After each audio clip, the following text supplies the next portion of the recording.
Yo, what's good? Everyday Superpower, the place where you learn about body language, non-verbal communication, and everything in between. Okay, we're gonna talk about freezing behaviors. In particular, we're just gonna focus on the arms and the legs, alright? So this is something you will experience as well as see in others.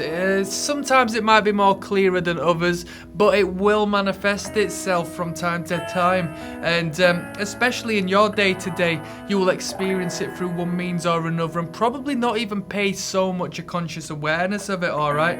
But it will manifest itself when you are in communication with others, and you'll be able to clock onto that and understand yourself and how your brain is perceiving the situation, even though you consciously might not be doing so, alright? So, the freezing of the legs and the arms, right? I mean, not literally freezing, you don't go cold, but the extremities, you might go still, stiff. You will freeze up to a elimination of movement. And this will come down to your brain being stressed out or potentially fearful, okay? It's a fear response. As we do know, the fight and flight response, right? That's what it tends to be spoken about. But the freeze response is potentially the first response your body will go to before choosing as to whether you run or whether you fight back, because you need to take a split second to assess the situation. Now, I'm speaking there on the split moment.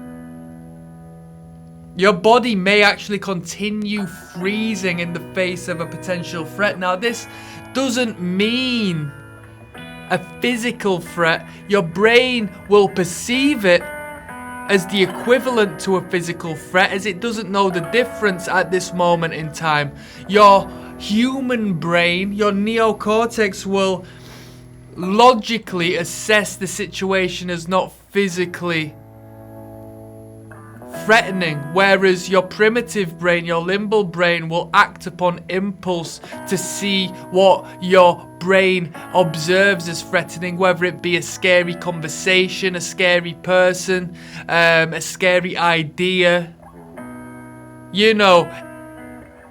Looking back in hindsight at an intimidating, through whichever means, experience, your body will react in real time and freeze up in response to that, alike you being in the presence of, a threatening, physical, aggressive individual or animal. But why do we freeze? We're freezing because, as we know, movement attracts attention, and if you don't know that, check out the catalogue of videos I have on this channel. Movement attracts attention.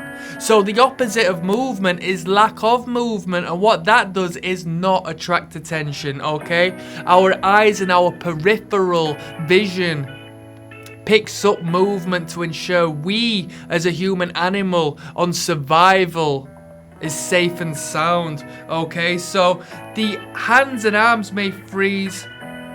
The hands may stuff themselves into their pockets, hide themselves under tables to ensure that movement and visibility is less of. The legs may huddle underneath the chair the individual is sitting on, locked at the ankles in place. Lack of movement. They may even wrap around the legs of the table or the chair in order to anchor oneself. Lack of movement, lack of fluidity, lack of mobility, okay? It's a freezing response in the face of a threat. I have seen this behavior manifest when I have asked questions regarding money to individuals, and I have seen in real times their legs retreat and lock themselves up. Funnily enough, the movement into that position has actually attracted my attention, which is the movement attracting attention, and then the freeze has been locked into place, so from there on hasn't garnered the attention, but it was too late because the movement had been done. Such as the conversation I have had with somebody across a table as to where I've referenced a particular point and I've seen the hands return into the pockets, hiding away, defensive from the situation, the open palms, concealed, lack of friendliness, but then again, lack of anger and volatility, purely as I can't see and observe the hands whatsoever. It's a complete, it's a complete pullback of communication from these particular areas. It's a lack of communication, yet a communication that exists, that showcases a freeze and a retreat, okay?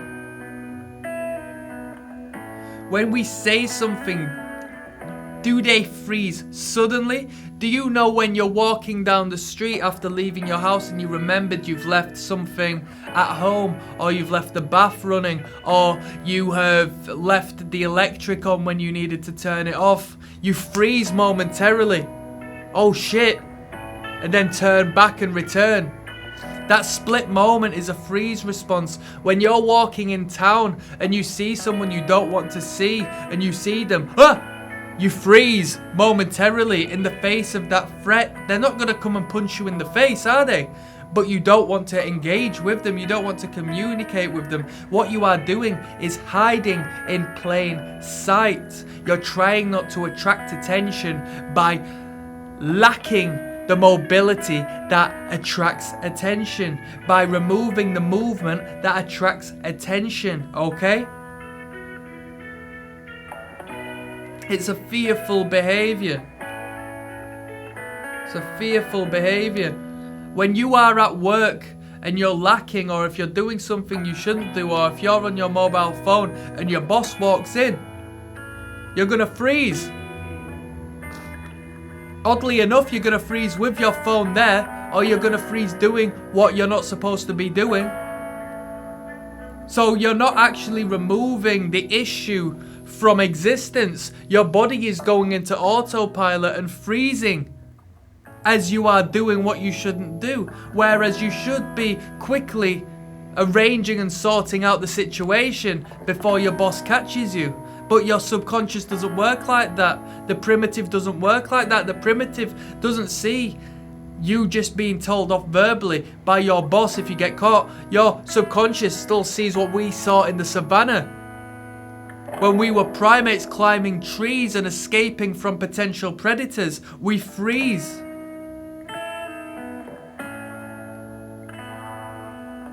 Observe this in children, with adults. If you see this behavior manifest itself when an adult becomes visible to the child and they react in such a manner, that should be questioned. Why? That child is acting with the purest form of communication. They have not grown up and learned how to disguise these behaviors and switch and swap these behaviors due to societal norms and what we observe with people, and how we try to become better liars in order to lubricate our general communications a little bit better. When we speak, we use our hands as illustrators to emphasize words and to garner attention to one's verbal communication. But pay attention when these hands seem to slow down and come to a pause, come to a stop, and the slowing of the rate of use, okay? It's indicative of a slowly but surely freeze response enacting. Alright? Especially if the individual starts to lie, because the individual's brain doesn't want to attract more attention to oneself. You see where I'm coming from? Hiding in plain sight. Pay attention.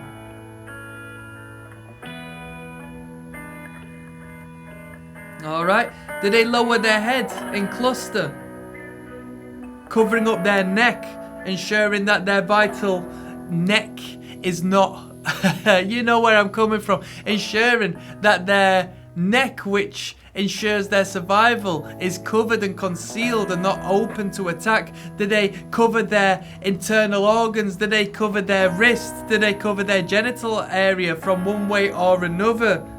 Creating barriers to further escape the situation. It's a sign of fear, a sign of stress. It's incredibly defensive. And you need to pay attention. And you, first and foremost, you need to find it in yourself. Are you freezing? What are you freezing in the face of? That's a little talk on the painful truth of how we react in the face of what we deem potentially threatening. I'm signing out. Click subscribe for game. Come on.